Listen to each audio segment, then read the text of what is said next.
परिचय। ध्रुव के विद्यालय द्वारा कुतुब मीनार की एक शैक्षणिक यात्रा का प्रबंध किया जा रहा है। इतिहास की अध्यापिका लता मैडम विद्यार्थियों को चारों तरफ ले जाती हैं और स्मारक के बारे में कई रुचिकर जानकारियां बताती हैं। दूसरे विद्यालय के कुछ लड़कों की हंसी से उनका ध्यान बंटता है। वे मुड़ते हैं और देखते हैं कि दो लड़के दीवार पर अपना नाम लिख रहे थे। लता मैडम ने उन्हें बताया कि ऐसी स्मारकें सार्वजनिक संपत्ति होती हैं। भारत के नागरिक होने के नाते इनकी रक्षा करना हमारा कर्तव्य है। आइए इस पाठ में संपत्ति के बारे में और जानें। आओ सीखें। संपत्ति को परिभाषित करना, सार्वजनिक और निजी संपत्ति में भेद करना, संपत्ति के संरक्षण का महत्व बताना। संपत्ति किसी व्यक्ति या व्यक्तियों के समूह या सरकार के स्वामित्व वाली सभी चीजों को संपत्ति कहते हैं। घर, वाहन, खेत, ऐतिहासिक स्मारक, रेल और डाकघर इत्यादि संपत्तियां हैं।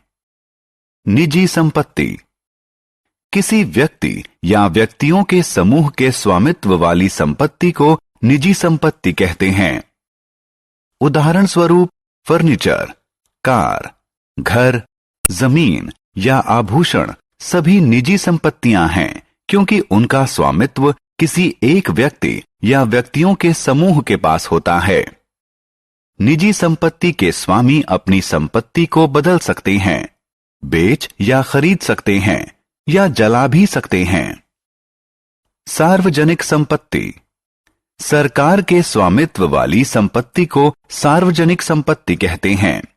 ऐसे संपत्ति का उद्देश्य आम लोगों का हित होता है। ये लोगों के उपयोग के लिए उपलब्ध रहती हैं। देश के सभी लोगों को इनके प्रयोग का समान अधिकार है।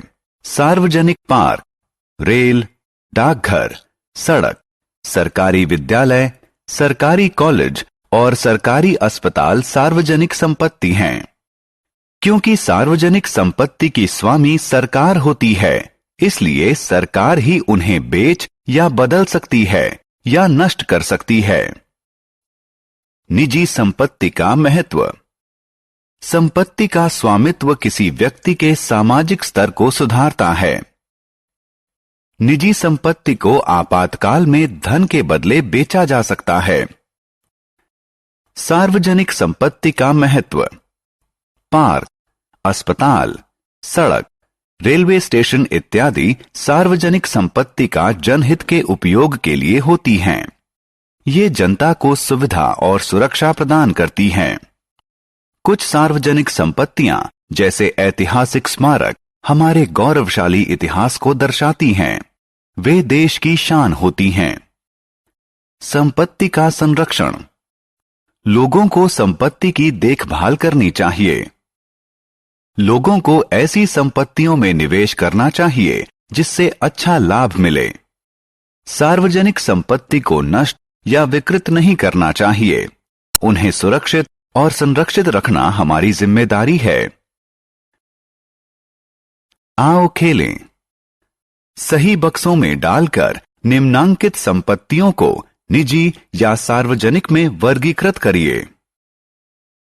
हमने क्या चर्चा की? किसी व्यक्ति या व्यक्तियों के समूह या सरकार के स्वामित्व वाली किसी भी चीज को संपत्ति कहते हैं।